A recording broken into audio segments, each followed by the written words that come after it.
Oke, teman-teman Kimia 5, selamat sore. Oke, teman-teman, di sini Bu Agus akan coba membahas ya soal formatif yang kemarin sudah teman-teman lalui. Ya, besar harapan Ibu dengan pembahasan ini, kebingungan atau mungkin konsep yang teman-teman perlu dalami bisa dibantu lewat pembahasan ini ya, guys. Jadi kita coba baca soalnya. Teman-teman di sini kalian diminta menentukan senyawa dengan MR tertinggi. Jadi di sini kita dikasih formulanya atau rumus kimianya untuk yang A. Ini udah rumus kimia utuh ya guys. Jadi yang pertama mungkin langkahnya analisis dulu apa sih unsur yang ada di sini. Jadi Al2O3 berarti ada unsur Al dan O. Jadi kalau kita mau mencari MR berarti sigma Al dikali dengan ArAl. Sigma itu sama dengan indeks ya guys. Ditambah sigma O dikali ArO. Nah, lihat di sini angka ini.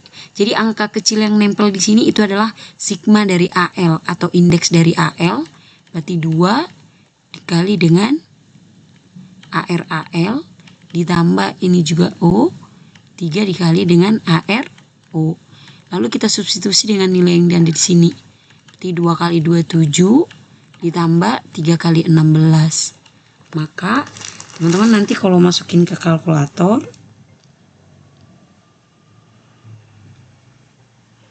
ini akan ketemu sekitar 102 ya guys. Ini. Oke. Sekarang kita ke yang B. Oke, ini yang B sama ini dianalisis dulu. Unsur di sini ada barium dan fluor.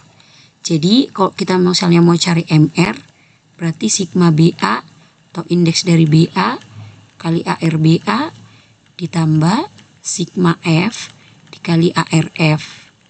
Kemudian teman-teman bisa cek sigma Ba berarti di sini indeksnya 1 kan guys.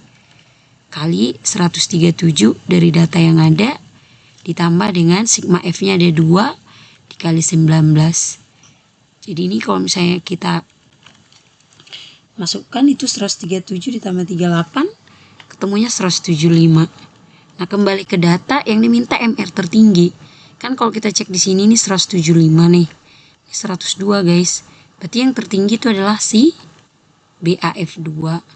Jadi selesailah konsep ini. Artinya teman-teman boleh memasukkan MR di soal dengan indeks kali AR kalau rumus kimianya itu udah utuh. Jadi nggak ada indeks yang dicari lagi gitu loh. Itu yang harus dipahami ya guys. Kita ke soal nomor 2 ya. Oke, ini kita baca dulu baik-baik.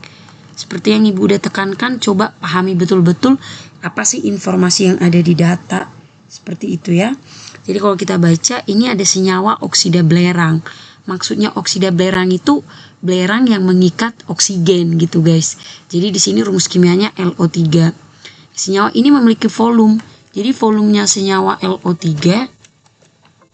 itu sama dengan 6,272 liter diukur pada STP. Jadi volume ini diperoleh pada saat pengukuran STP.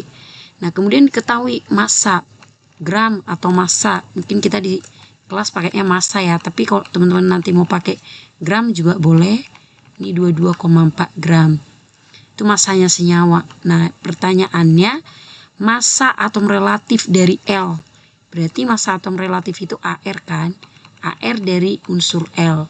Ingat, kalau misalnya ada rumus kimia ditanya AR, padahal senyawa itu tidak berdiri, unsur itu tidak berdiri sendiri melainkan dalam senyawa kan L-nya.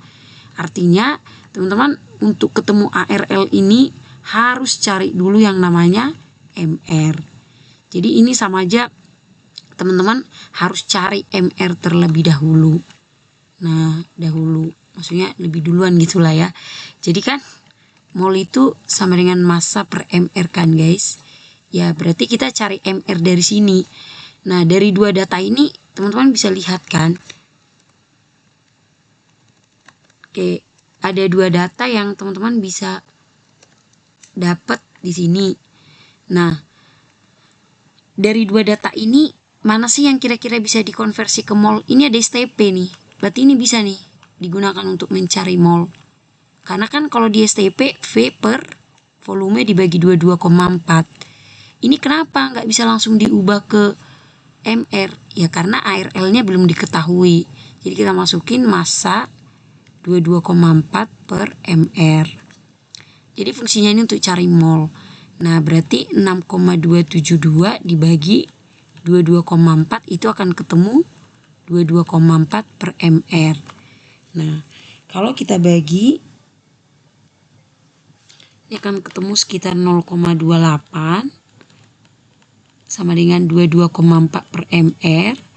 Jadi teman-teman untuk cari mR ini turunkan aja, maksudnya dipindah ruas jadinya 22,4 per 0,28. Nah, ini kalau kita bagi, teman-teman dapat di sini 80 ya mR. Berarti ini adalah mR-nya si senyawa. LO3 itu 80. Nah, sehingga untuk mencari ini coba diuraikan. Kan kita mau cari ARL. 1 kali ARL ditambah 3 kali ARO itu akan sama dengan 80. Nah, ARL kan masih dicari. Ini 3 kali 16 sama dengan 80. Jadi teman-teman di sini kalau diselesaikan ARL 3 kali 18 itu 48 kan guys. Ini 80. Nanti ketemu ARL-nya, berarti 80 dikurang 48, sehingga untuk ARL itu akan ketemulah kita di 32. Jadi inilah nilai dari ARL-nya teman-teman, 32. Jadi konsepnya coba usahakan data yang ada itu ubah ke mol. Nanti baru disesuaikan apa sih yang bisa dicari dari mol yang sudah diperoleh dari soal seperti itu guys. Itu yang harus teman-teman pahami ya. Kita lanjut ke soal nomor 3. Oke, ini kita baca kembali. Ini juga sama, kita tulis diketahui. Teman-teman, ini diketahui senyawa berbentuk butana C4H10 memiliki volume. Jadi sini diketahui volume dari butananya itu adalah 6 liter. Nah, ini diukur pada suhu 25 dan tekanan 1 atm. Berarti itu sama aja dengan kondisi RTP. Nah, di sini ditanya jumlah partikel atau N. Kalau mungkin di sebelumnya di bagian ini ada N besar. Atau kalau teman-teman lebih familiar dengan JP juga boleh ya guys. Jadi kita selesaikan. Mol itu kan berarti JP dibagi dengan L ya. Nah, di sini molnya belum dapat guys, tapi ini ada data. Kan ini ada volume kondisi RTP, berarti untuk mencari mol itu V per 24 itu akan sama dengan JP per L-nya di sini udah ada. Jadi pakainya sesuai data aja guys.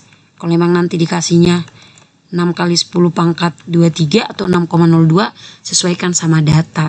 Jadi ini masuk 6 per 24 sama dengan JP per 6 kali 10 pangkat 23. Ini kalau kita bagi 6 kan berarti seperempat ya guys. JP per 6 kali 10 pangkat 23. Ini sebenarnya bisa diselesaikan dengan kali silang atau kau bisa cari dulu berapa sih seperempat itu 0,25 kan.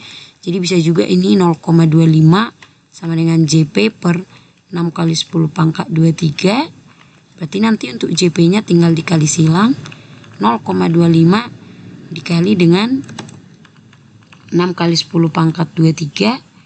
Nah ini teman-teman bisa kalikan 0,25 dikali 6 itu dapat sekitar 1,5 kali 10 pangkat 23 partikel.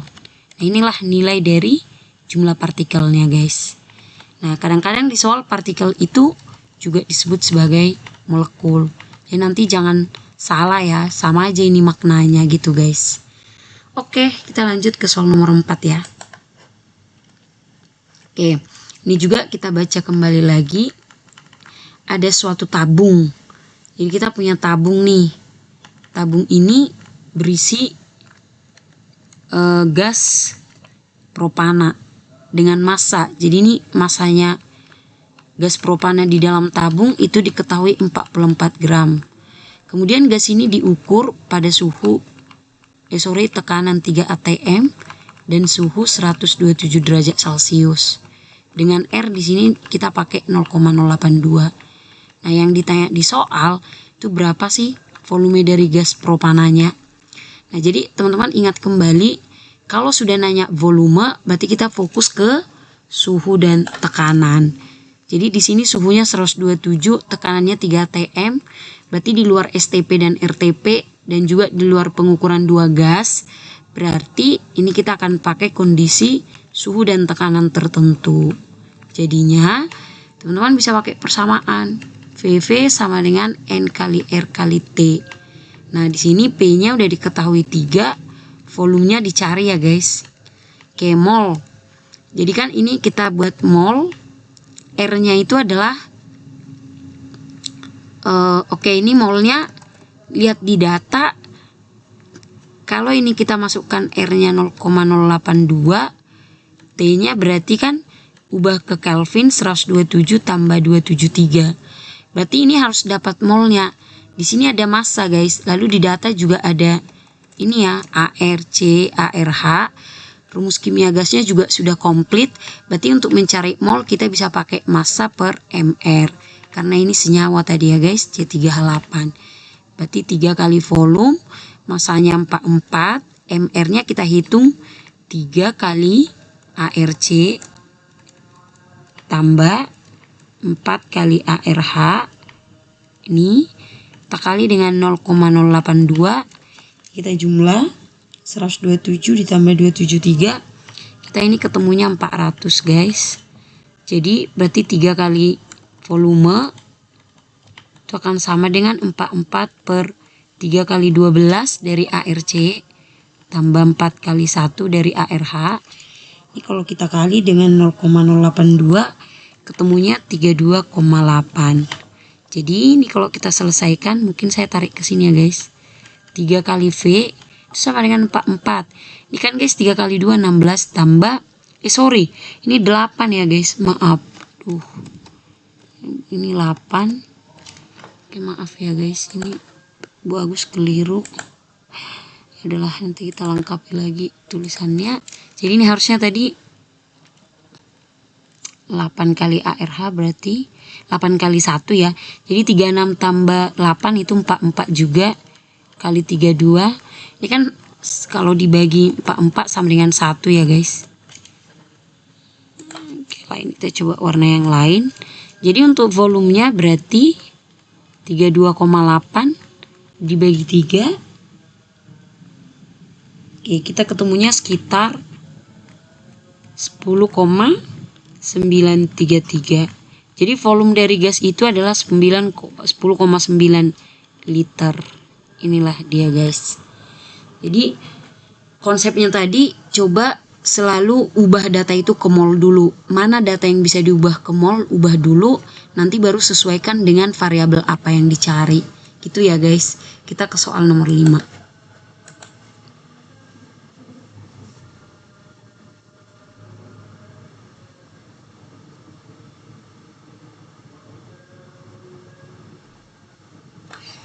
Kita lanjut nomor 5. Di sini kita tulis guys yang diketahui.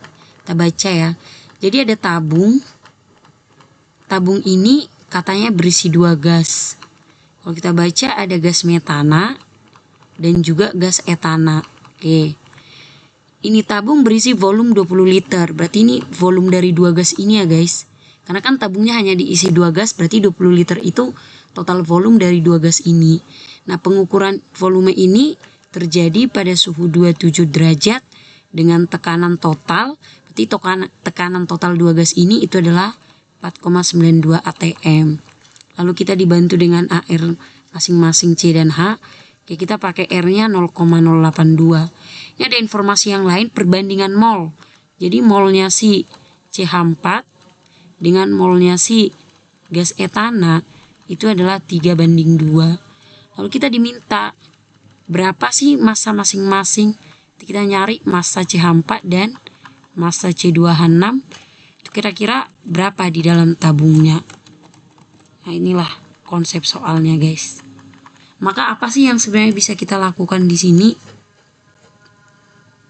Oke, jadi yang teman-teman bisa lakukan, karena ini ada volume. Ini saya ganti dikit ya guys, pakai warna yang lain. Kan volumenya 20 nih. Kamu fokus kalau sudah ada volume, kita fokus ke suhu dan tekanan. Ini terjadi di luar dari STP RTP, berarti kita akan pakai kondisi T dan P tertentu. Berarti data ini pasti bisa digunakan untuk mencari mol. Berarti VV sama dengan nRT. GP-nya kan ada 4,92. Volumenya ini 20 liter. Molnya kita bisa dapat ini 0,082 dikali T-nya berarti 27 ditambah 273. Ini kalau teman-teman coba kalikan 4,92 kita kali dengan 20, ini ketemunya 9,4 guys. N ini kalau kita kali berarti sama aja dengan 0,082 dikali 300 ya, hasil penjumlahan. Berarti N-nya ini 98,4 per, ini kalau kita kali guys 0,082 kali 300 berarti ini ada 24,6. Artinya kalau kita bagi ini, kita akan ketemunya ini adalah 4 mol guys. Nah, di sini mol itu adalah mol total. Jadi N di sini itu adalah mol total gas. Mol total dari 2 gas yang diukur. 4 mol. Berarti ini molnya si CH4 dan si C2H6 dalam tabung.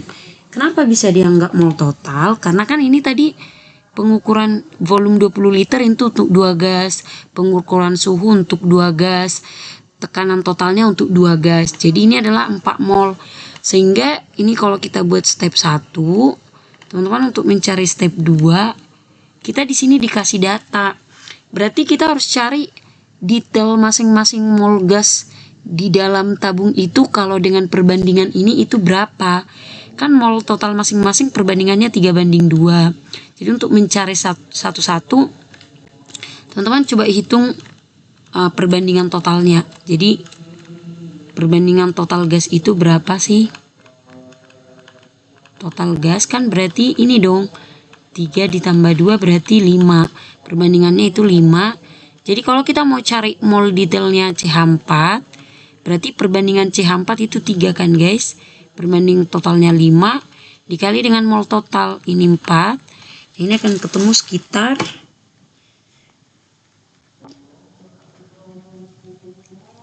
2,4 mol guys.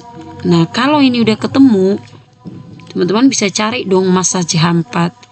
Massa itu adalah mol dikali MR. Berarti 2,4. Ini kan MR ya, ada AR bisa dihitung. Jadi berarti di sini 1 kali ARC tambah 4 kali ARH.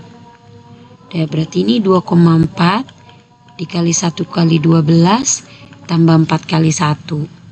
Jadi teman-teman berarti ini 2,4 dikali 16. Berarti kita akan dapat sekitar 38,4 gram.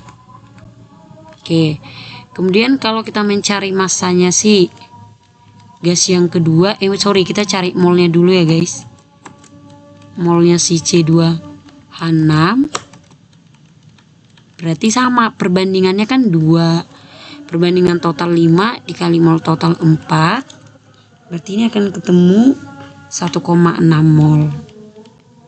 Artinya dengan perbandingan yang diberikan, mol si C2H6 di dalam 4 mol itu hanya sebesar 1,6 mol. Jadi kalau kita mau cari massa, berarti itu adalah mol kali MR. Molnya ketemu 1,6, MR-nya berarti 2 kali ARC tambah 6 kali ARH. Sehingga teman-teman ini bisa diselesaikan 2 kali 12 tambah 6 kali 1 berarti 1,6 kali 30 kan. Nah dapatlah dia sekitar 48 gram. Berarti massanya masing-masing gas untuk metana 38,4, untuk C2H6 itu 48 gram. Seperti itu ya guys untuk soal nomor 5. Kita ke soal terakhir ya. Oke, ini sudah masuk ke stoikiometri senyawa. Kita coba. Oke, kita buat di sini diketahui. Jadi kita baca ini ada unsur natrium atau Na. Salah satu unsur yang paling banyak digunakan di industri rumah tangga. Jadi dia bisa berbentuk garam, itu garam NaCl, dan sabun berbentuk sabun NaOH. Nah ini kita udah dibantu data MR-nya ini 53,5 dan MR-nya ini 40. Nah, sekarang kita diminta menganalisis pernyataan pertama. Pernyataan pertama, kadar Na lebih tinggi di sabun daripada di garam. Maksudnya di sabun kan ini tadi sebagai sabun. Sorry guys. Ini kan sebagai garam. Ini sebagai sabun. Jadi artinya ya kita memahami istilah garam dan sabun itu dari data awal gitu loh. Nah, berarti kalau kita mau cari kadar kan persen ya. Oke, kita cari dulu kadar Na, berarti kita cari satu-satu. Kalau di dalam garam, kadar Na berarti kita pakai sigma Na, ya kan? Kadar unsur dalam senyawa berarti sigma Na kali ArNa per MR dari NaCl dikali 100%. Berarti guys, Na-nya di sini kan 1 ya.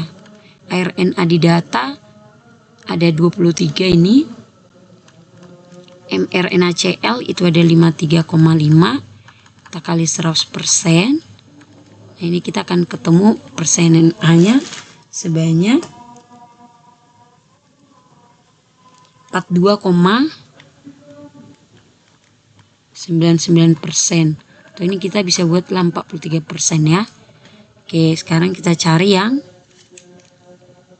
Na dalam sabun. Berarti dalam NaOH di persen Na itu konsepnya sama, sigma Na kali ArNa per MR dari sabunnya itu NaOH kita kali 100%. Jadi ini juga satu kan guys, ArNa nya sama 23, tadi di data itu 40 kali 100%. Jadi ini kalau kita hitung nanti ketemu persen Na-nya itu sama dengan 57,5% guys. Oke, berarti dari data ini, oke, kayaknya saya ganti aja. Oke, jadi di sini di senyawa garam NaCl persennya 43, sedangkan di sabun 57. Jadi kalau kita baca Na lebih tinggi di sabun daripada di garam. Berarti benar ya guys.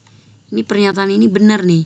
Karena di sabun dia 57,5, di garam 43. Atau misalnya kalau kita mau pakai logika, bisa juga ya. Ini kan karena memang diminta buktikan perhitungan, jadi kita hitung. Tapi kalau misalnya kita mau bangun logika, teman-teman kan di sini kebetulan sigma Na-nya sama, indeks Na-nya sama-sama 1. Kalau dikali ArNa kan berarti pembilangnya sama-sama 23 ya. Berarti faktor yang mempengaruhi itu adalah MR sebagai penyebut. Seandainya kita mau cari kadar yang lebih tinggi, berarti kita cari MR yang lebih rendah. Seperti itu kan. Ya mungkin itu juga bisa digunakan kalau misalnya soalnya berbentuk PG. Jadi analisisnya tinggal pakai logika aja.